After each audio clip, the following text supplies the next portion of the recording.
Selamat sore, Namo Buddhaya. Semoga Anda berbahagia. Cermin kali ini hadir lagi di ruang keluarga Anda, dan Cermin juga berharap supaya masyarakat dan pemirsa seluruhnya mendapat satu cerminan, mendapat suatu contoh dari apa-apa yang nanti akan kita paparkan pada sore hari ini. Semoga bermanfaat bagi kita semua. Nah, cermin kali ini mau ngambil satu tema, yaitu revolusi mental, di mana tentang hal ini sedang menjadi suatu program dari Bapak Presiden kita, di mana beliau ingin membaginya, men-share-nya, memberikannya kepada masyarakat, kepada rakyat, supaya untuk dipelajari, untuk dilihat, bahkan tidak hanya dipelajari, ditulis dan dislogankan, tapi juga dipraktekkan dalam kehidupan sehari-hari. Bisakah, namanya mental ya, yang direvolusi mental, bisakah revolusi ini, perbaikan mental ini dalam kehidupan sehari-hari? Kenapa dengan mental kita, kenapa harus direvolusi? Nah, tentu menarik sekali. Nah, kami perkenalkan narasumber yang sudah hadir di studio. Ini yang pertama adalah Yang Mulia Bante Dhammawijaya Mahatera. Bersama beliau kita kupas 1,5 jam ke depan. Namo Buddhaya Bante. Namo Buddhaya, semoga sinar kebijaksanaan menjadi milik kita bersama. Terima kasih Bante sudah hadir di studio. Dan juga yang kedua adalah narasumber kami, yaitu Bapak Demi. Selamat sore Bapak Demi. Selamat sore. Iya, terima kasih. Dan Ibu Nia Rahma, selamat sore Ibu. Selamat sore. Iya, terima kasih sudah hadir di studio, dan tema kita kali ini adalah tentang revolusi mental. Saya pertama kepada Ibu Nia dahulu ini, sebagai First Lady gitu ya, Ibu Nia ya, dimana dalam keadaan kali ini, situasi, kondisi kali ini, kalau Ibu Nia melihat itu, menyorotinya atau memikirkannya itu dari sudut mana dan bagaimana? Menurut pendapat saya, ketika kita membicarakan masalah revolusi mental, kan orang banyak mengatakan revolusi mental. Apa sih revolusi mental itu? Pemerintah sendiri juga belum pernah mensosialisasikan apa itu revolusi mental. Betul. Yang paling banyak kan pendapat dari si A, pendapat dari si B mengenai masalah revolusi mental. Apanya yang mau direvolusi itu? Tapi menurut saya, dari kata revolusi mental, berarti yang direvolusi mental kan. Mental itu hubungannya dengan spiritual, atau dengan bahasa yang lebih pendidikan, masalah pikirannya kan. Jadi kita harus mengkajinya dalam masalah pikiran dulu ya. Lingkungan manusia itu akan membentuk manusia yang bagaimana juga. Jadi dalam masalah revolusi mental, kita juga harus mengkaji dalam dunia pendidikan dulu. Karena pendidikan itu berurusan langsung dengan pikiran dan batin. Pikiran gitu. manusia sendiri. Utamanya adalah pendidikan sejak dini.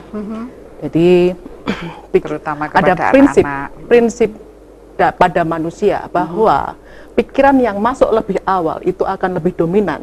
Jadi tatkala manusia akan menilai suatu hal, menilai pemahaman yang baru, maka dia akan menggunakan pemikiran yang awal itu masuk untuk menilai hal yang diterima kemudian di dalam perjalanan hidupnya. Di dalam perjalanan. Apakah itu yang disebut dalam usia emas, apa yang semacam itu? Iya. Semenjak pendidikan usia dini, contohnya sekarang dalam dunia pendidikan yang sekarang banyak diperbincangan oleh media ya. Sekarang kan banyak bahwa dunia pendidikan di anak usia dini TK itu dimasukkan paham-paham buku-buku tentang radikalisme. Ternyata setelah diselidiki itu terjadi bukan saat ini, itu sudah semenjak tahun 99 sudah ada masalah buku-buku radikalisme itu. Contohnya sekarang, saya bawa contoh ya, soalnya saya juga nggak berani kalau ngomong tanpa ada fakta. Kemarin kejadian 2 bulan yang lalu di Malang, di kota Malang, tentang LKS yang namanya Insan Bermartabat. Jadi di LKS itu di halaman 34, di situ disebut seorang ibu hidup dengan 3 anak. Karena suaminya meninggal, dia harus bekerja untuk memenuhi kebutuhan hidup anak-anaknya walaupun menjadi pelacur sekaligus. Ini terjadi di dunia pendidikan kita, khususnya di Kota Malang ini. Itu pelajaran untuk anak kelas berapa Untuk itu ya? kelas 5 SD. Aduh. Kenapa seperti ini? Dan ini juga terjadi lagi di LKS kelas 4 SD di Kota Malang juga. Di sini ditulis sampul belakang kelas 4 tema kelima. Kalimatnya begini, Saras 008 merupakan selingkuhan dari Spider-Man. Loh, kok bisa sampai terjadi hal seperti ini? Kalimat yang radikal Iya. seperti itu. Apakah Jadi di tidak sini melalui Ibu itu ya? Nia menyorotinya itu dari radikalnya, frontalnya, kasarnya dari Iya. kalimat-kalimat pendidikan semacam itu. Kenapa ini nggak melalui proses editing dahulu? Apalagi banyak kasus sebenarnya, seperti yang dikatakan oleh Federasi Serikat Guru Indonesia sekarang. Dari penelitiannya, sekarang banyak para guru dan siswa yang menolak menyanyikan lagu Indonesia Raya. Bahkan menolak untuk menghormati bendera merah putih. Menolak Pancasila, menolak bersalaman dengan orang yang berbeda agama. Seperti itu kenyataannya. Itu Federasi Guru Indonesia sendiri loh yang mengatakan dari penelitiannya, bukan saya ya ini. Pemirsa, Jadi bisa nanti diunduh ya kalau memang mau ada bukti ataukah itu hanya katanya Ibu Nia saja, tetapi ini kita mengambilnya ada buktinya, ada tulisannya, bukunya ada. Itu. Oke, kita tahan dahulu. Saya kepada Pak Demi. Pak Demi, sedikit sebelum Bante, kalau penjelasan menyorotinya dari apa Pak Demi, monggo. Oke, saya coba ada hubungan juga dengan pendidikan tadi untuk dari awal-awal begini. Itu karena masalah tentang budaya Indonesia yang sebetulnya itu sudah dianihilasi oleh budaya lain. Sehingga dalam hal ini yang mestinya budaya kita itu sudah cukup adiluhur, budi pekerti tinggi, ini sudah mulai musnah.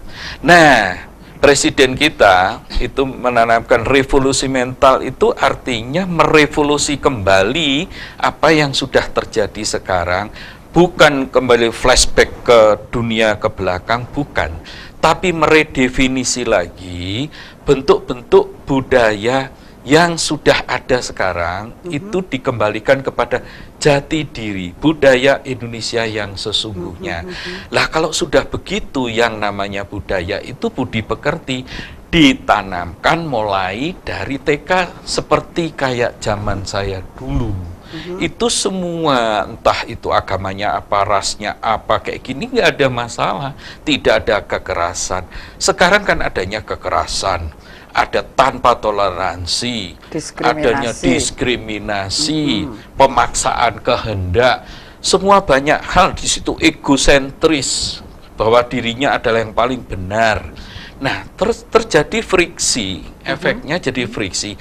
Nah, kalau sudah begini, ini yang perlu direvolusi. Nah, mentalnya yang direvolusi, bukan masalah manusianya, tapi mentalnya yang direvolusi. Jadi dikembalikan. Saya setuju dengan program di Dhamma TV ada Minutes of Mind. Jadi itu di minutes kembali, di redefinisi kembali bahwa mental Indonesia bukan seperti ini sesungguhnya. Itu yang saya maksud bahwa dari segi budaya. Saya berikan contoh efek daripada hal-hal kekerasan itu terjadi karena sejak tadi Nia tadi menyebutkan tentang tahun 99 dimulai, anak SD sekarang berkelahi dengan anak SD membunuh anak SD memperkosa anak SD, dan sebaliknya. Itu baru kecil-kecil. Juga hal-hal yang seperti ini kenapa tidak ditanamkan budi pekerti? Bagaimana warsa welas asih dalam bentuk bagaimana tentang saling menyayangi, saling menjaga kehidupan ini bagaimana? Itu sudah praktis di Indonesia sudah mulai hilang. Luntur ya. Hilang. Jadi kalau seperti kemarin ini Pak Demi ya, munculnya teroris yang kita tidak mampu untuk melihat bahwa di tempat saya ada, apakah termasuk ini ada teroris karena mungkin kurang gotong royong, kurang kebersamaan. Menurut itu juga saya juga cukup prihatin ya, karena saya melihat di sini bahwa juga dari aparat juga mengeluh juga pada waktu terjadi bom seperti itu yang di pos polisi itu, masyarakat di situ kumpul tidak malah membantu tapi malah selfie-selfian. Jadi selfie foto-foto itu buktinya ada. Dan itu aparat kepolisian sendiri yang pada waktu itu diwawancarai di TV berkeluh, "Loh kenapa kok tidak membantu ini?" Tapi malah selfie-selfian seperti itu. Jadi di sini rasa empati, rasa bagaimana kebersamaan itu sudah mulai luntur. Itu memang tercermin di situ itu hal-hal permukaan. Tapi kan manifestasi daripada yang lebih mendalam kan ya di permukaan seperti ini yang terjadi begitu. Nah, yang saya maksud di sini revolusi mental. Mari kita semuanya bertanggung jawab. Bukan hanya pemerintah saja, tapi keseluruhan manusia Indonesia bertanggung jawab tentang bagaimana meredefinisi kembali. Bagaimana jati diri bangsa ini kembali. Budi pekerti, budaya bukan berarti seni tari, seni itu budaya, bukan, itu bagian dari budaya. Budaya itu kan budidaya, memberdayakan kebudayaan kita. Kalau saya menggunakan istilah Bante, lihatlah kebudayaan di dalam diri. Nah, kalau sudah begini, itu akan terjadi satu bentuk harmonisasi seperti itu. Kira-kira gitu. Kelihatannya ada penelpon, kita tahan dahulu. Halo, selamat malam. Selamat sore Bu Hani. Oh, selamat sore, dari mana Bapak? Dari Pak Aditya ini, dari Ndau. Oh iya, oke, silahkan Bapak. Iya, bisa bertanya kepada Pak Demi yang pembawa yang isi kedua. Silakan. Iya, tentang kejadian kekerasan termasuk di MH Tamrin kemarin. Kenapa kok muncul dengan selfie, berfoto, kok tidak ingin membantu? Itu kenapa kok muncul sifat-sifat manusia yang seperti itu? Bisa dijelaskan oleh Pak Deni. Oke. Terima kasih Pak. Oke. Terima kasih Bapak Aditya di Ndau ya. Oke, kita tahan dahulu telepon dari Bapak yang di Ndau tadi. Kita break sejenak untuk meleramkan batin kita dan menata nanti untuk telepon lebih banyak dan SMS lagi lebih banyak. Tetap di Dhamma TV, setelah yang satu ini kita segera kembali.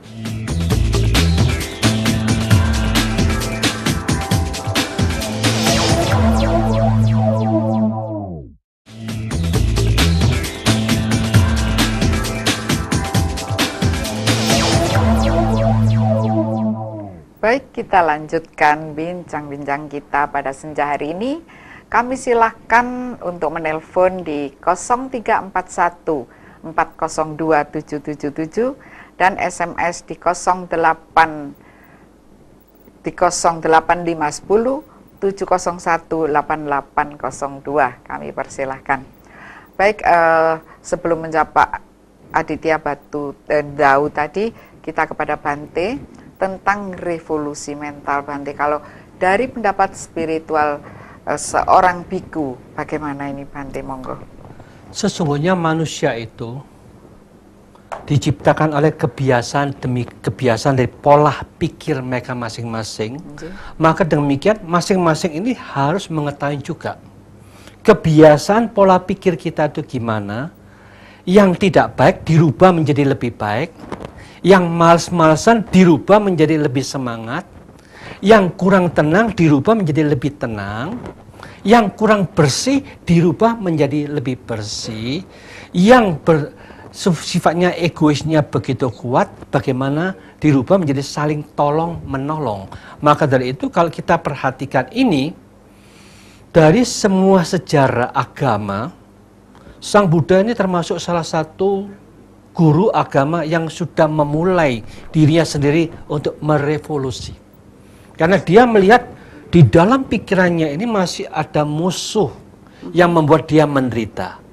Bagaimana merevolusi mentalnya supaya dia mampu membebaskan dari semua penderitaan sehingga mencapai bebas penderitaan selama hidup waktu dia mencapai kebudayaan itu. Itulah yang dikatakan revolusi, the best revolution in that time. Itulah yang dikatakan kemampuan menaklukkan dirinya secara sempurna. Dia telah menjalankan dengan sungguh-sungguh.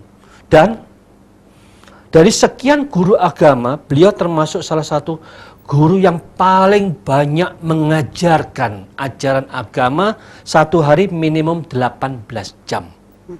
Mengajar terus, tidak dibayar loh. Makanya cuma sekali. Yang jauh Bante. Bante mengatakan bahwa Siddhartha Gautama telah merevolusi mentalnya sehingga menjadi Buddha, begitu Bante ya. Itu kalau orang bercerita itu kan Siddhartha, itu kan Buddha. Apakah orang-orang seperti kami bisa Bante merevolusi mental kami? Sang Buddha mengatakan siapapun juga yang memiliki batin dan pikiran mengerti tujuan bahwa kita yang masih belum merdeka, bagaimana membuat pola pikir kita mencari kebebasan untuk kemerdekaan. Kalau kita masih suka dijajah, mau dijajah, dan terus dijajah, selamanya itu kita tidak tahu apa itu makna revolusi. Waduh, luar biasa nih Pak Demi. Kelihatannya apa yang diutarakan Bante ini sudah pernah terjadi pada bangsa Indonesia di mulai tahun 1908. Ketika kita terjajah oleh bangsa Belanda waktu itu, kemudian kita harus merdeka, memerdekakan batin yang terjajah ini. Getaran itu demikian luar biasa sampai akhirnya mencetuskan kebebasan diri, kebebasan batin Bante. Sekalipun tubuhnya dijajah, negerinya dijajah, 1908 itu mulai ada pembebasan kemerdekaan pribadi. Kemudian 1928 ada Sumpah Pemuda ya. Kemudian 1945 getaran pikiran yang luar biasa itu mempengaruhi kelompok sekutu untuk menjatuhkan bom di Hiroshima dan Nagasaki. Jadi pikiran kita yang luar biasa ini membuat kita mampu melawan Jepang dengan caranya, nya huruf besar, dengan caranya, karena pembebasan diri tadi itu kan bergelora seluruh Nusantara. Luar biasa Bante. Sekarang kita menjawab dari Pak Aditya tadi ya, Ndau. Monggo, kenapa mereka selfie? Ya, mengenai yang selfie tadi, kejadian di Tamrin itu juga satu bentuk cukup memprihatinkan. Jadi dalam hal ini itu manifestasi secara permukaan dari manusia Indonesia rata-rata sudah seperti itu. Tidak ada rasa empati sama sekali. Yang ada, kalau ada kejadian apapun hal itu, yang lebih baik adalah ngurusi diri sendiri. Betul. Egosentris. Jadi di sini adalah center kembali pada kondisi yang sekarang itu juga tidak bisa disalahkan secara langsung. Karena itu tadi barang-barang yang sudah masuk, benda-benda yang sudah masuk ke dalam diri itu sifatnya sudah seperti itu, dasarnya adalah ego dan emosional. Dalam hal ini akibatnya akan terjadi kekerasan, membunuh, itu adalah hal-hal yang biasa. Terus pamer di sini, memaksakan kehendak. Dalam hal ini di situ ada segi-segi tentang bagaimana totaliternya, bagaimana cara mengeterapkan bahwa pembenaran diri sendiri adalah yang paling benar. Tadi menyinggung sedikit tentang revolusi tadi. Betul, revolusi mental itu mestinya deconditioning sisi manusia. Itulah yang disampaikan oleh Bante tadi. Seorang sang mahasadar Sakamuni itu mencapai di luar sisi manusia karena dia sudah merevolusi mental, deconditioning tentang masalah sisi manusia, sudah lepas dari sisi manusia. Tapi kita jangan terlalu jauh itu dulu, Karena kan posisinya kriteria manusia sekarang adalah kalau yang baik itu di zero. Dulu mungkin sekitar 50 tahun yang lalu itu yang baik itu di zero nilainya kalau di rate. Sekarang baik itu sudah minus 30 itu sudah minus baik. Ya, di minus. Nah, kita harus kembali lagi kepada zero. Jadi kembalikan lagi dulu ke kamu jadi manusia, wujudnya manusia, ya jadilah manusia. Bukan wujud manusia, tapi tindakannya seluruhnya binatang. Nah, ini yang perlu direvolusi seperti ini. Nah, kejadian yang ditampilkan itu sedikit saja kepada Pak Aditya tadi. Itulah Pak Aditya bahwa barang yang sudah masuk sekarang itu mestinya yang harus direvolusi, yaitu tentang ego, tentang emosional, pemaksaan kehendak tanpa toleransi, kemunafikan dan sebagainya itu direvolusi menjadi dasarnya adalah welas asih. Nah, kalau sudah begitu, beda sudah. Berbagai macam ras, agama, suku akan terjadi sinkronisasi. Begitu. Dengan welas asih tadi. Ya. Saya kembali ke Bante. Bante, kalau misalkan dari Pak Demi tadi mengatakan bahwa jadi harus ada ajaran yang mengatakan bahwa apa yang saya berikan ini belum tentu benar, begitu ya. Boleh dipertanyakan. Kalau menurut ajaran Buddhis, apakah boleh menanyakan hal itu kepada gurunya, menanyakan misalnya tidak cocok dengan ajarannya? Bagaimana Bante?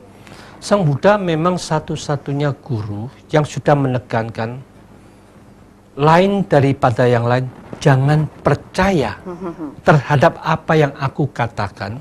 Jangan percaya terhadap apa yang tertulis di dalam kitab suci, tetapi analisa dulu, renungkan dulu, kalau itu bermanfaat, ambil. Kalau itu berguna, ambil. Kalau itu merugikan, buang. Kalau itu membahayakan, jangan dipakai. Jadi dengan demikian mengajak kita bijaksana untuk memilah-milah, memilih-milih. Jadi dengan demikian ajaran Sang Buddha itu sangat-sangat bijaksana. Orang semua membaca, wah, ini lain dari yang lain. Karena memang harus datang, lihat, buktikan kebenaran itu terlebih dahulu, baru kita yakin memang benar seperti itu. Apakah itu tertulis di kitab suci? Loh, kitab suci loh Bante ini. Ada. Boleh tanya? Boleh. Luar biasa sekali. Jadi keluarga Dhamma TV, bila Anda mempertanyakan tentang kitab-kitab suci Buddhis, loh Sang Buddha kok mengatakan begini, nabi-nabinya atau pengikutnya mengatakan boleh ditanyakan, boleh diperdebatkan, begitu Bante ya? Sangat diperkenankan. Sangat. Karena memang sekarang ini kan juga harus tahu, banyak sekte-sekte agama Buddha macam-macam yang mereka menulis dan berani mengatakan ini dari Buddha. Ada yang seperti itu, berani. Oke, luar biasa sekali keluarga Dhamma TV. Kelihatannya di sini dibutuhkan kebijaksanaan. Kebijaksanaan itu kalau menurut Ibu Nia itu dimulai dari usia emas, dimulai dari mulai berpikirnya seorang manusia. Apa betul begitu? Bagaimana Ibu Nia? Ya, dari prinsip ada waktu manusia tuh, pikiran manusia tuh punya kelemahan. Oh iya. Jadi pemahaman awal yang masuk pada manusia, maka dia akan menggunakannya secara dominan ketika dia akan menerima pemahaman yang baru di kemudian hari. Maka ketika dia mendapatkan pemahaman yang baru yang berbeda dengan pemahaman awal yang dia terima, maka hal yang dominan itu akan menilai. Contohnya di Indonesia kan banyak belum apa-apa, seperti kasus Gavatar langsung di fait accompli, langsung dijustifikasi, itu sesat. Bukan dikaji lebih ulang, sesat itu gimana sih? Jadi kajian sesat itu tolak ukurnya apa? Langsung aja di fait accompli, pemerintah mengatakan sesat, akhirnya semua rakyatnya mengatakan sesat. Akhirnya yang terjadi, kasihan, seluruh 1.500 orang itu mau dikemanain. Jadi mereka kehilangan apapun, kehilangan harta benda, nggak punya apa-apa. Itu seperti pemerintah merampok rakyat ya, merampok warga negaranya sendiri ya. Jadi sangat hati-hati sekali, kayak gitu. Jadi di sini rupanya juga ada menjustifikasi dengan semena-mena, tanpa ada apa ya, semacam toleransi atau pemikiran pengkajian ulang di mana sesatnya, di mana kekurangan atau kelebihan Gavatar atau kelompok-kelompok yang lain. Baik, kita terima dahulu penelpon. Halo, selamat malam. Bu Ani. Inge, silakan. Selamat malam Bu Ani. Selamat malam. Iya, Dau tadi. Oh, dari Pak yang Dindau, silakan. Inge. Itu yang disampaikan Bu Nia Rahma. Ingin saya tanyakan. Itu kenapa sesuatu yang masuk yang pertama kali itu dominan? Nah, dihubungkan dengan revolusi mental dengan tema ini. Bagaimana cara kita untuk membersihkan, cara melepaskan sesuatu yang sudah masuk di awal dengan kondisi yang sekarang ini terjadi di Indonesia. Mohon nanti diberikan pencerahan. Terima kasih Bu Ani. Terima kasih, bagus sekali pertanyaan dari Bapak Aditya Dau tadi. Kita tahan sejenak karena kita perlu break sejenak untuk mempersilahkan yang satu ini. Tetap di Dhamma TV.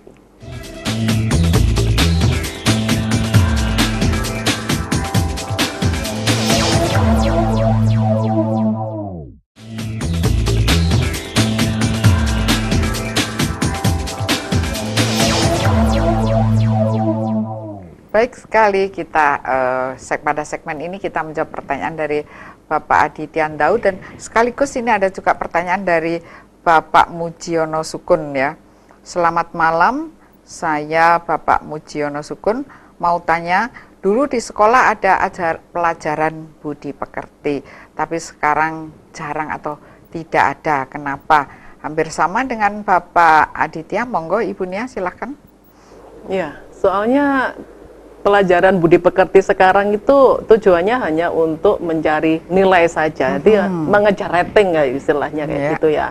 Jadi tidak ada masalah contoh teladan bagi siswa dari pihak gurunya, tuh nggak ada. Yang ada hanya gimana kamu mendapat nilai bagus, bukan diterapkan pada kelakuanmu sehari-hari dalam hal bicara, bersikap maupun cara berpikir, tidak ada.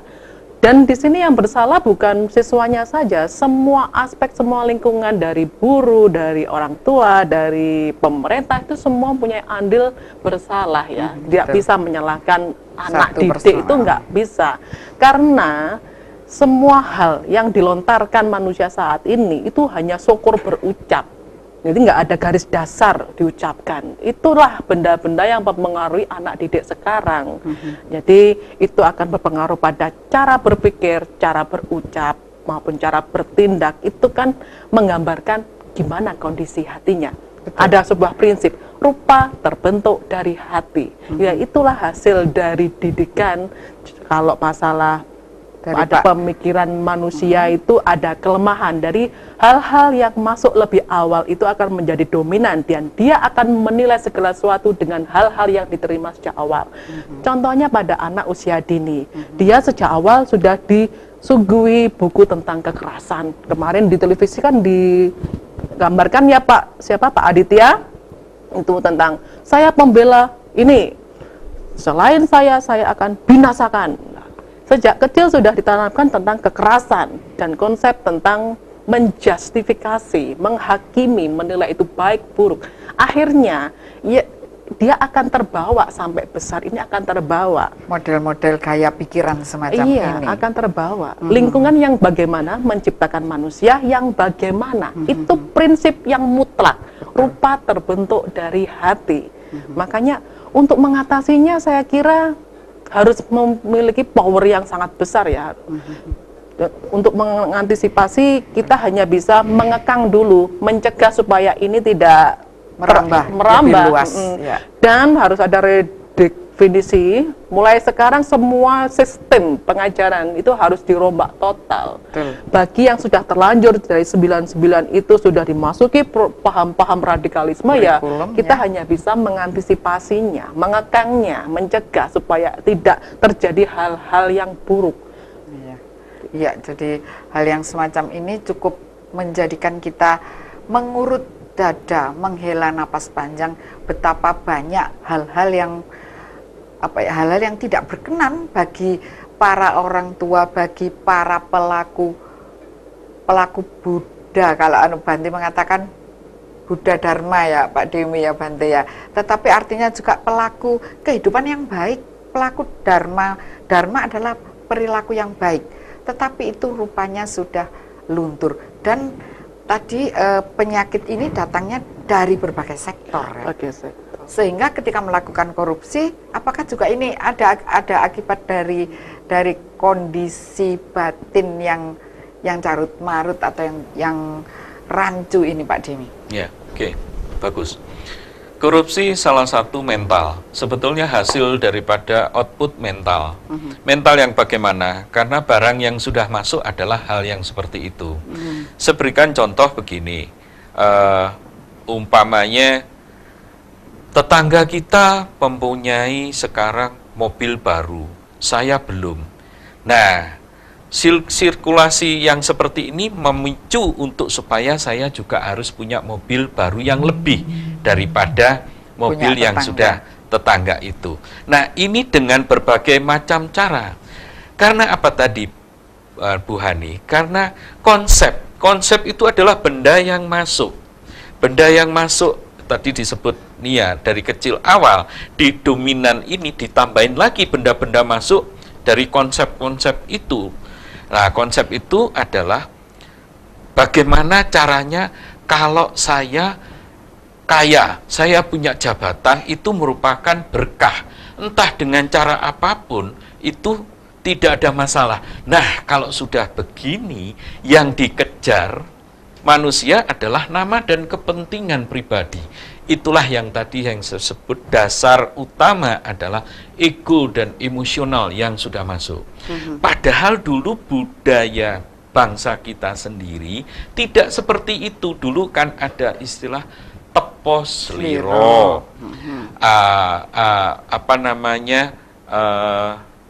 nrimo ing pandum.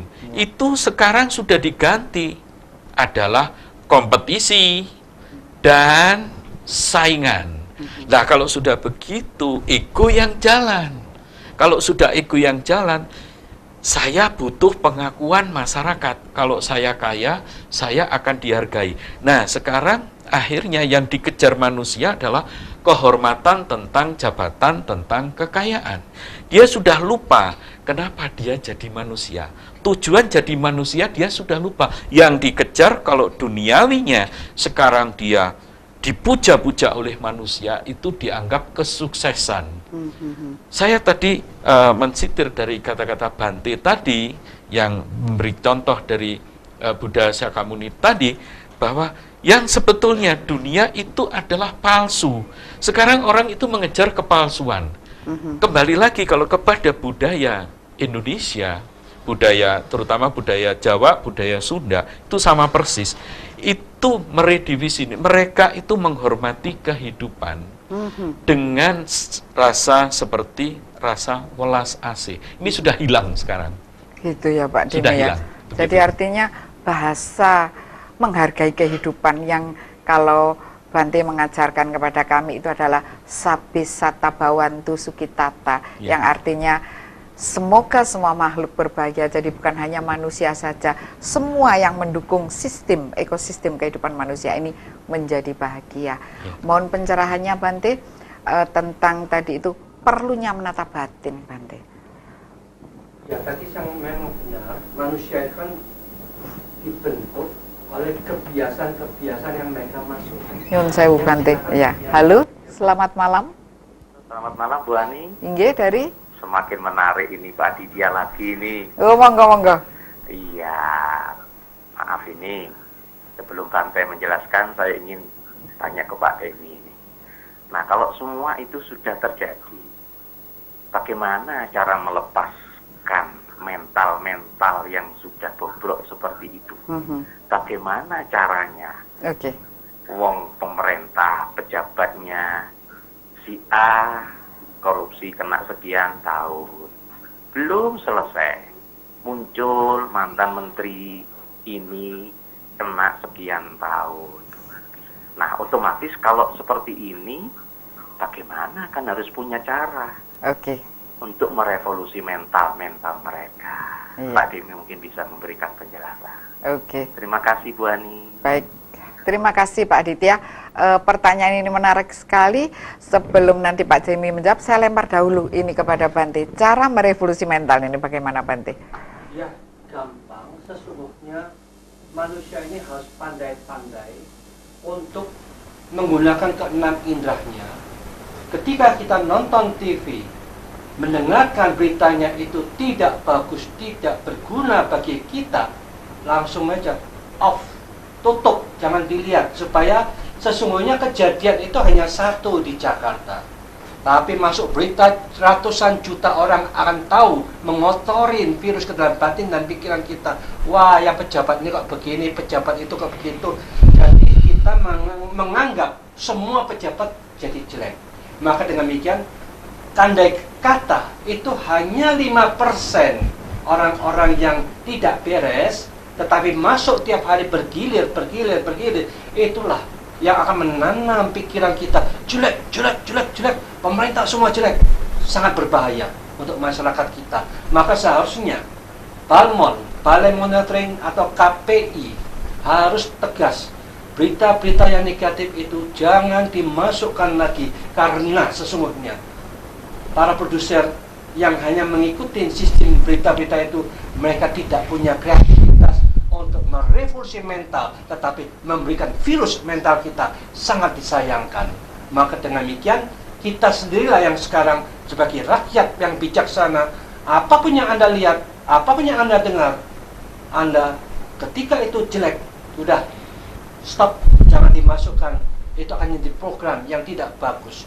Maka dengan demikian, satu-satunya jalan, kita bersama-sama introspeksi setiap saat, mampukah kita merubah kebiasaan-kebiasaan kita di dalam diri kita masing-masing, siapkah kita untuk merubah terus, menjadi pikiran selalu lebih positif, menjadi pikiran yang lebih baik, karena di dalam hidup ini kita bersama-sama selalu berjuang untuk memanfaatkan waktu hidup sisa kita bersama untuk melakukan sesuatu revolusi, menjadi sesuatu yang lebih baik dan lebih baik.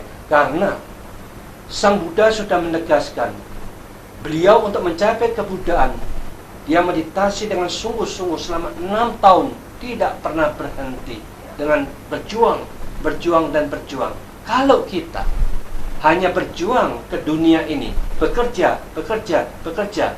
untuk menambah kekayaan materi, tetapi lupa untuk memperkaya batin, berarti kita sendiri kurang merevolusi ke dalam diri kita sendiri. Siapapun yang mau merevolusi mental kita, setidak-tidaknya kita harus mengurangi kemalasan kita harus penuh semangat, mengurangi tidur kita, memperbanyak latihan meditasi, mengembangkan spiritual terus-menerus untuk lebih tinggi, dan akhirnya bagaimana mengembangkan kebijaksanaan itu. Iya, demikian jawaban dari Bante. Apakah membetulkan mental itu sulit? Nah, Bante tadi sudah memberikan jawaban. Kita tahan sejenak untuk kita berpikir lagi, untuk merenungi dan meresapi lebih dalam lagi.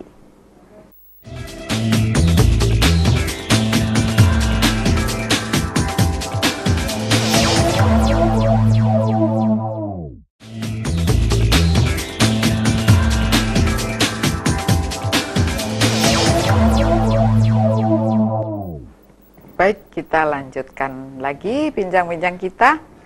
Jadi Bante mengatakan pikiran seperti air, karena air selalu mencari tempat yang lebih rendah. Jadi pikiran yang rendah, perilaku yang rendah itu selalu dicari enak gitu ya, karena menurun ya, kita nggak usah berusaha yang keras-keras, selalu mencari yang rendah-rendah aja. Itu kecenderungan pikiran setiap manusia. Nah, diharapkan di sini tadi Bante mengatakan harus ada bendungan supaya tidak semuanya terus mengalir ke bawah, supaya ada manfaat bila dibendung. Oh, ini digunakan untuk PLTA, kemudian yang lain digunakan juga untuk misalnya irigasi, untuk perikanan juga, dan bermacam-macam. Bila ada bendungan akhirnya bermanfaat. Demikian juga bila Anda menyukai meditasi, di situ minimal Anda saya membenakno itu apa ya, merevolusi diri saya sendiri. Minimal saya merevolusi mental saya sendiri. Bila saya mampu merevolusi mental saya lebih dulu, tentu akan saya tularkan. Tentu pembawaan atau kepribadian itu akan ditularkan, dicontoh oleh orang-orang sekitar. Itu bisa diterapkan, bisa Anda buktikan. Kalau ada yang mau meditasi, vipassana atau apapun, semedi namanya, dipersilahkan. Baik, tadi kepada budaya asing, penjajahan budaya asing. Kita selalu mencari kambing hitam itu Pak Demi ya. Mungkin Ibu Nia juga ya, kadang-kadang kita melihat bahwa waduh, ini saya mendapatkan ini apa dari budaya asing, kelihatannya ini bagus, sangat bisa memenuhi kebutuhan indrawi saya. Nah, tapi Bhante mengatakan sebenarnya budaya asing ya budaya asing. Nah, ini kenapa kita bisa dijajah atau menerima budaya asing? Monggo. Pak Jainal tadi mengatakan begitu ya. Juga ini. Ada satu pendapat begini, dan saya amat sangat setuju sekali. Kehancuran suatu bangsa apabila yang dijajah adalah budayanya. Jadi budaya suatu bangsa itu akan dijajah secara perlahan-lahan, secara masif, tapi perlahan-lahan. Itu dari bentuk ini dulu, gabungan dulu. Jadi pamannya budayanya tadinya aslinya itu A, ada masuk B, itu A dan B dicampur dulu. Setelah itu perlahan-lahan yang budaya A ini ditenggelamkan, yaitu penjajahan jiwa jadinya. Nah, akhirnya seperti contoh situs-situs, semuanya di situ tempat sejarah semua dibantai, dihancurkan. Sekarang prosesnya yang di Suriah kan, Turki kan, di mana? Irak kan, dihancurkan semua, apapun yang ada dihancurkan. Lah itu prosesnya, sehingga timbullah budaya baru yang baru. Ini tidak bisa dihalangi, Memang kondisinya waktu itu, kalau saya melihat, saya selalu bilang bahwa budaya Jawa dan budaya Sunda itu sama persis sebetulnya, yaitu orangnya itu lugu-lugu, tulus, polos. Sehingga begitu ini dimasukkan, kalau ini langsung ditarik kepada budaya ini dulu nggak bisa, harus dikombine dulu. Setelah itu baru ditarik ke budayanya dia. Nah, ini yang terjadi sekarang.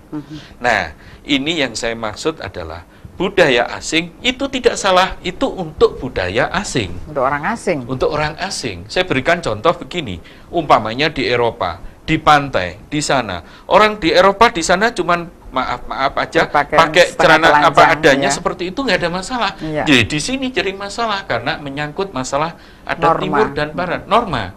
Nah, ini yang sekarang sudah mulai luntur. Itu contoh-contoh hal-hal. Banyak hal yang sebetulnya masalah konkret di permukaan itu yang sudah terjadi metamorfosis. Manusia sekarang sudah mengalami metamorfosis secara keseluruhan.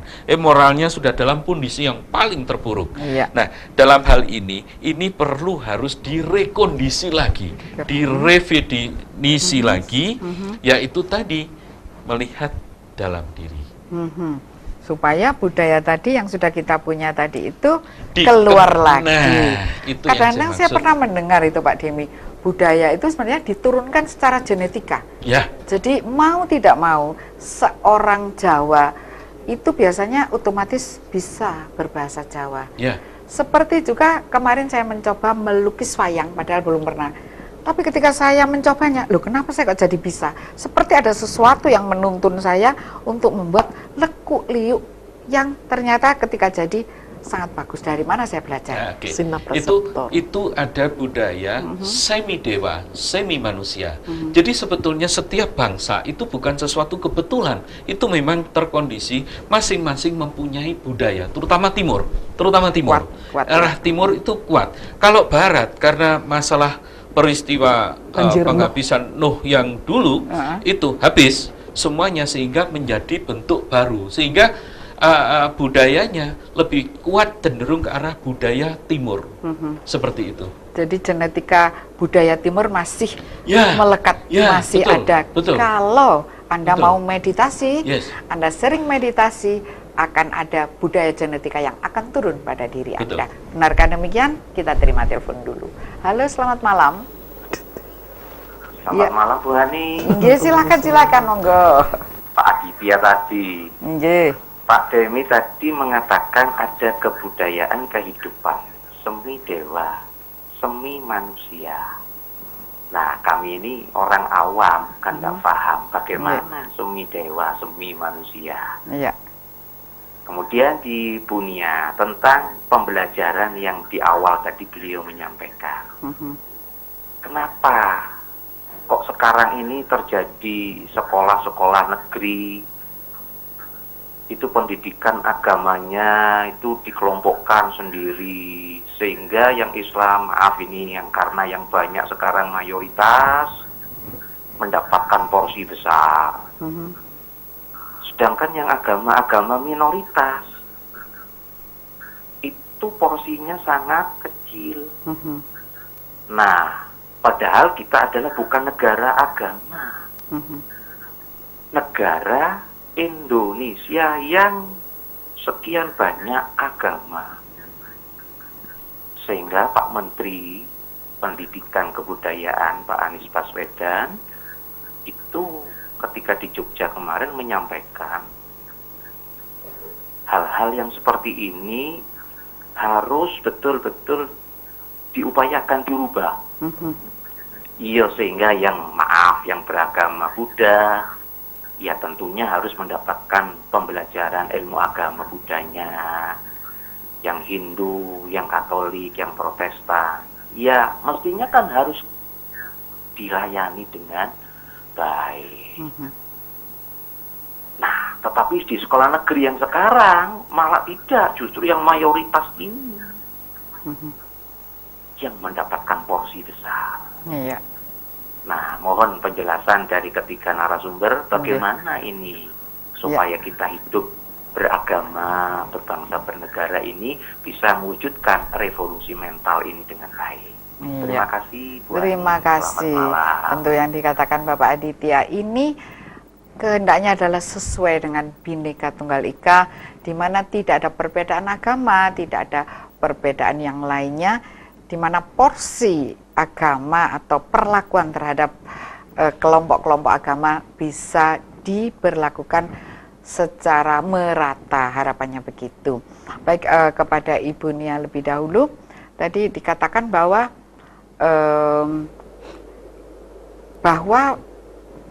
revolusi mental secara dini itu sangat penting sekali. Apakah mungkin Ibu Nia juga bisa menjelaskan tentang revolusi mental pada usia dini dan mungkin ada hubungannya dengan genetika atau bagaimana? Monggo silahkan. Kalau dari pertanyaannya Bapak Aditya tadi dan juga penjelasan dari kedua narasumber ini, tentunya kita sudah ambil bahwa bangsa Indonesia tuh terutama harus sadar. Pertama kali harus sadar kalau dirinya bangsa ini sebenarnya mengalami penjajahan memang. Sedang dijajah jiwanya, tapi tidak sadar. Padahal ada 3 aspek. Apa itu penjajahan jiwa? 1, mengaburkan sejarah. Jadi benar kan, yang terjadi di Indonesia kita tidak tahu sejarah kita sendiri. Kedua, merusak situs-situs purbakala peninggalan sejarah leluhur. Kenyataannya pemerintah tidak pernah menangani dengan baik peninggalan sejarah seperti Trowulan itu, perpustakaannya kayak apa itu nggak pernah ditangani.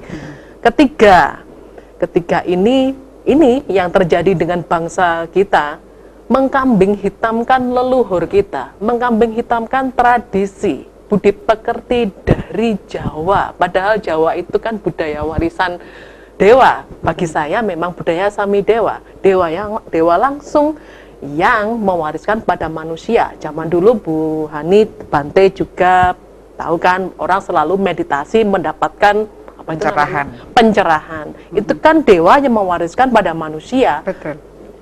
Itu jadi hal yang pertama bangsa ini harus sadar dulu bahwa kita itu dijajah jiwa. Ini yang paling bahaya. Dan saya juga menyitir perkataan dari Krishnamurti ya. Ketika Anda menyebut diri Anda bangsa X, agama X, terus apa X itu, maka Anda adalah dalam kekerasan. Ketika Anda memisahkan diri dari tradisi, budaya, nasionalisme, maka Anda dalam kekerasan. Bagaimana supaya kita tidak dalam kekerasan? Hanya orang yang memahami secara utuh tentang kemanusiaan. Jadi bangsa ini harus sadar bagaimana untuk menjadi manusia yang berbudi pekerti. Budi pekerti pada basis bangsa kita sendiri, yaitu terutama Jawa itu aja. Gitu ya, jadi di sini sila kedua perikemanusiaan ini ya, jadi harap menjadi manusia seutuhnya begitu ya. Jadi kalau misalnya saya pernah mendengar bahwa wah ini sekarang banyak manusia jadi-jadian, berarti banyak ini. Berarti di sekitar kita manusia jadi-jadian adalah manusia yang tidak berbudaya, manusia yang tidak berbudi pekerti, manusia yang mengaburkan peninggalan leluhur, mengaburkan tradisi dan ajaran leluhur, dan dia mencari dan menerima sesuatu dari luar yang tanpa istilahnya gitu, diuntal malang ya, jadi dimakan mentah budaya dari luar, budaya asing tadi kalau kita bilang dari luar dimakan mentah, padahal kita punya budi pekerti, budaya yang adiluhur, budaya adiluhung, budaya yang sangat luhur, seperti yang biasa dikatakan oleh Sang Buddha dalam perilaku-perilakunya dan di dalam kehidupan sehari-hari.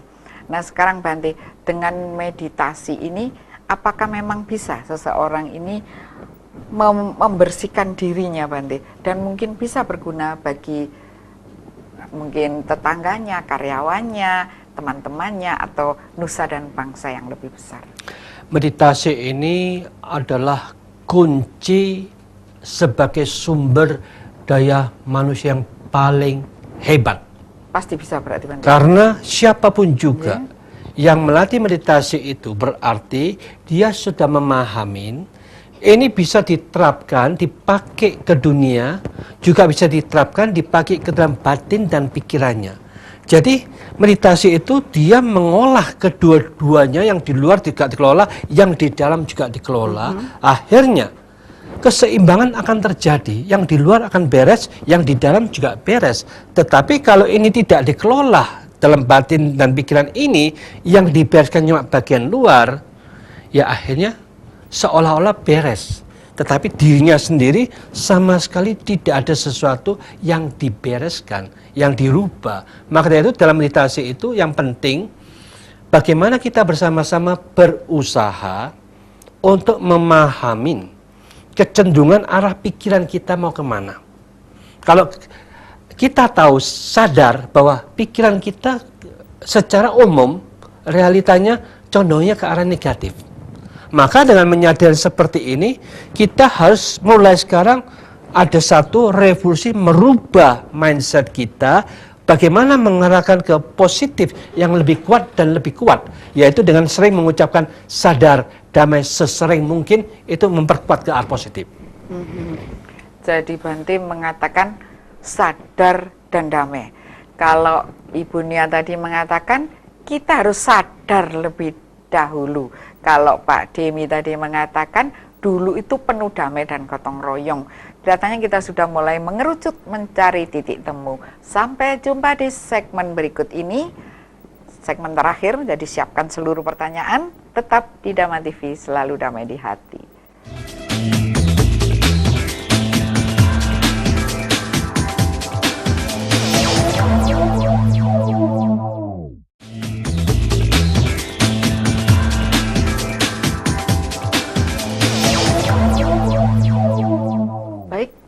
Pertanyaan di SMS masih bertumpuk. Tadi ada pertanyaan yang mengatakan bahwa ajaran Jawa itu adalah, Jawa itu kan artinya bijaksana, artinya Dharma, artinya Buddha, artinya Jowo ya, beneh, bijaksana, Buddha, Dharma itu sama artinya. Nah, tadi mengatakan bahwa ajaran Jawa atau ajaran bijaksana itu adalah ajaran dari setengah dewa, setengah manusia, begitu mungkin ya. Ya, semi dewa, semi manusia, nanti mohon dijelaskan. Kemudian ada satu dari Bapak Ones Batu ini, Rahayu Wilujeng Dalu, dengan kemajuan zaman-zaman sekarang, banyak sekali orang-orang yang melakukan pelanggaran hukum. Pertanyaan saya, mengapa orang pandai, orang zaman sekarang cenderung tidak takut terhadap hukum, tetapi orang bodoh, orang primitif atau orang sederhana selalu patuh terhadap hukum dan aturan? Terima kasih. Kami sampaikan 2 pertanyaan tadi kepada Bapak Demi lebih dahulu, nanti Ibu Nia dan gongnya pada Bante. Menyangkut masalah orang pinter justru banyak melanggar hukum. Sebelum itu, kenapa hukum diciptakan? Karena manusia melanggar, sehingga diciptakanlah hukum. Karena kepicikan dan kelicikan orang yang dalam tanda kutip pandai, sehingga diciptakanlah hukum baru lagi. Sehingga di situ ada kans untuk melanggar lagi. Diciptakanlah hukum lagi. Sekarang hukum sudah bertumpuk-tumpuk, sehingga manusia sekarang sudah terjebak dengan hukum yang dibuat dirinya sendiri. Sehingga manusia sudah tidak menjadi free man, tidak menjadi kebebasan jiwa, tapi terkurung oleh hukum itu sendiri. Kenapa manusia pandai sekarang itu seperti yang Bapak dari Batu ya tadi ya? Itu mengatakan bahwa cenderung melanggar hukum karena pendidikan sekarang itu cenderung adalah tentang masalah ego, bukan masalah dasar-dasar kemanusiaannya. Sehingga apapun caranya saya harus mendapatkan gelar. Entah dengan cara apa, yang penting saya dapat gelar, nilai saya baik. Perkara saya melakukan apa saja, yang penting saya adalah demikian. Nah, efek daripada itu sistem yang begini, sehingga orang sekarang cenderung ke arah saingan dan bukan menjadi saling membantu. Efeknya ya itu tadi, terus saya langgar begini, nanti saya akan berdalih begini, karena ada kelemahan hukum yang di sini, saya akan langgar di sini sehingga jadi lolos, sehingga yang mestinya maling ayam dihukum selama 3 tahun, tapi korupsi 10 miliar bisa dihukum 3 bulan. Nah, itu akan terjadi seperti semacam itu. Ya. Kita tahan dahulu. Baik, penelpon, selamat malam. Halo, selamat malam. Bapak, mohon dikecilkan televisinya. Televisinya dikecilkan, silakan penelpon. Halo, selamat malam. Ya, selamat malam. Bu Diah Tanjung, Bu. Oh ya, silakan. Kebetulan Ibu, saya sebagai guru di swasta. Ini bagaimana saya ingin menanyakan ketiga narasumber, bagaimana sikap guru sebagai pendidik melihat situasi murid-murid di sekolah. Ya, mungkin murid kita itu ada yang nakal, urakan, arogan, padahal kita ini kan sudah berusaha mendidik, Bu. Apalagi memang saya sadari bahwa dengan adanya kurikulum yang baru K13, ini banyak sekali materi-materi yang padat banget, sehingga tadi dikatakan Bante itu nilai-nilai agama pun itu sekarang sudah luntur banget. Nilai tadi sudah dikatakan juga budi pekerti ini hanya untuk menilai saja. Dan kami ini, Bu, sebagai guru itu dijejali dengan harus menyelesaikan materi yang begitu padat. Kemudian belum lagi juga diminta untuk penilaian yang begitu bulat, Bu. Sekarang aja penilaian kan macam-macam gitu. Kalau dulu waktu saya masih kecil itu kan nilai cukup hanya 5, 6, 7 hanya begitu, baik dan buruk. Itu, Bu. Mohon pencerahan dari ketiga narasumber. Makasih. Pertanyaan yang luar biasa, pertanyaan yang sangat bagus. Saya kepada Ibu Nia, silakan. Karena ini waktunya mepet ya, saya akan ngomong sebuah prinsip. Jadi orang yang pikirannya rumit, dia adalah orang yang jahat. Orang yang pikirannya sederhana, dia adalah orang yang baik. Sekarang memang semua hukum, semua aturan yang dikatakan Ibu Diah Tanjung tadi semuanya sekarang serba rumit ya, bahkan menilai pun juga rumit. Memang itu adalah kemunduran dari bangsa ini. Kan tadi sudah kita jelaskan masalah mengkambing hitamkan ajaran dari leluhur, mengkambing hitamkan kalau ajaran leluhur itu adalah primitif, kuno, terus rendah, tidak maju. Justru itulah awal rusaknya budaya bangsa ini. Itu saja. Terima kasih. Baik sekali tentang pelajaran agama bagi anak-anak Bante, bagaimana Bante? Ya, inilah yang sesungguhnya kita bersama-sama memahamin revolusi mental itu harus dimulai di dalam anak-anak untuk kita mengerti yang kurang cinta kasih, bagaimana cinta kasih itu dikembangkan untuk memberikan pengertian. Ini loh artinya, maknanya, kasih contoh-contoh cinta kasih itu. Yang moralitasnya sesuka-sukanya diatur dengan tertib. Moralitas itu penting untuk ini. Yang kurang sabar, bagaimana dilatih mereka itu tambah sabar. Yang kurang rajin, males-malesan, nah ini bagaimana kita sebagai guru itu mampu memberikan semangat kepada mereka. Yang mereka kurang tenang, disitulah kita mengajarkan bagaimana tekniknya untuk menenangkan pikiran anak-anak itu. Yang kurang bijaksana, jadi kita memang harus ekstra sabar membimbing mereka, menjelaskan mereka itu. Kebijaksanaan itu penting. Maka di dalam membangun revolusi mental terhadap anak-anak ini, kita harus paham bahwa kita mengisikan program pola berpikir mereka yang kurang-kurang ini ditambah menjadi lebih positif.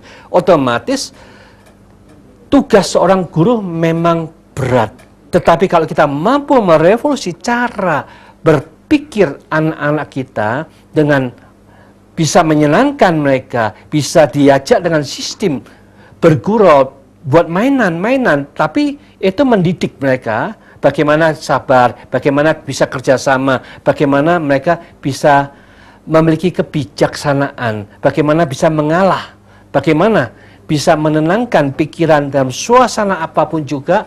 Nah, dengan cara inilah yang dikatakan bergaul, mengajar kepada anak-anak itu untuk realita dalam kenyataan itu akan menjadi sarana yang sangat penting untuk kita semua merevolusi pendidikan itu sendiri. Tetapi yang lebih penting lagi, kita bersama-sama harus memiliki kemampuan merevolusi diri kita masing-masing, karena waktu kita di dunia ini sangat-sangat kecil, tinggal sedikit waktu. Kita mungkin yang sudah 60, 70, ini sangat pendek lagi. Maka kita harus mulai sekarang lebih semangat untuk masuk ke dalam. Karena Sang Buddha katakan, siapapun yang mulai sekarang menekankan bahwa kesadaran di dalam melatih pikiran itu sangat penting. Menekankan sadar dalam pikiran terus dilatih untuk melihat mana yang perlu dikembangkan, kita kembangkan. Mana yang perlu dibuang, kita harus membuang. Karena simpanan-simpanan yang masuk dalam memori yang tidak berfungsi sebagai sampah yang sangat buruk, kita tegas, berani, delete semuanya, buang semuanya. Tetapi masukkan program-program yang positif, yang mampu membangun kita bersama untuk menuju lebih damai, lebih bahagia. Inilah kita tingkatkan bersama. Barang siapa yang sudah melakukan seperti ini, kita juga diminta untuk mengembangkan kebijaksanaan. Bagaimana pikiran-pikiran yang benar, yang sungguh-sungguh mampu membebaskan dari kebencian, membebaskan daripada keserakahan, membebaskan dari membodohin dirinya sendiri maupun membodohin orang lain, dengan penuh sadar, tahu bagaimana tekniknya, bagaimana caranya, semuanya terbebaskan. Disitulah yang namanya mengerti dengan jelas. Mengerti dengan jelas, memang kebencian itu membuat aku menderita, membuat makhluk yang lain juga menderita. Aku tidak akan menjalankan seperti itu lagi. memang keserakahan itu membuat aku menderita, juga membuat makhluk yang lain juga menderita. Kita juga tidak mengembangkan keserakahan itu. Kita tahu bahwa kebodohan kita hanya mampu ditaklukkan dengan sadar damai, dengan seterusnya otomatis revolusi mental akan terjadi di mana-mana. Manusia kita akan menjadi manusia sadar, damai bersama-sama untuk kita temukan kedamaian dan kebahagiaan bagi semuanya, sehingga itu merupakan revolusi yang direct ke dalam diri kita, perubahan secara langsung, kita pun akan mendapatkan kedamaian dan kebahagiaan. Semoga semua makhluk hidup berbahagia. Sekian, terima kasih. Sadu, sadu, sadu. Mendengar uraian Bante tadi, hati menjadi menjadi ringan, menjadi semuanya rasanya itu tepat. Sekalipun jawaban untuk Ibu Dia tadi mengajak bermain. Andai kata kurikulum tidak padat, tentu anak-anak bisa bermain. Tapi anak-anak sudah kehilangan waktu bermain dan lapangan untuk bermain, tempat untuk bermain telah kehilangan. Satu lagi Ibu Nia, revolusi mental tadi itu ciri-cirinya adalah terhadap bangsa ini ya, bangsa yang terjajah ini ciri-cirinya apa tadi? Sekali lagi Ibu Nia, 3 tadi. Menghancurkan sejarah. Kedua, menghancurkan situs-situs sejarah. Ketiga, mengkambing hitamkan ajaran leluhur dan tradisi budi pekerti, dianggap itu kuno, tidak maju, primitif, dan lain sebagainya. Itulah hancurnya budaya bangsa, itulah penjajahan jiwa. Iya. Jadi 3 tadi layak kita waspadai supaya kita bisa merevolusi mental kita. Baik Yang Mulia Bante, Bapak Demi, dan Ibu Nia, saya ucapkan terima kasih sudah kerso hadir di studio Dhamma TV. Mungkin lain waktu kita mempunyai tema yang lain yang lebih menarik lagi. Saya harapkan juga ada masukan SMS di nomor yang telah kami sediakan tadi untuk memberi masukan-masukan tema yang menarik hati. Kita pamit dahulu, saya mohon maaf bila ada salah-salah kata, salah-salah pembawaan kami.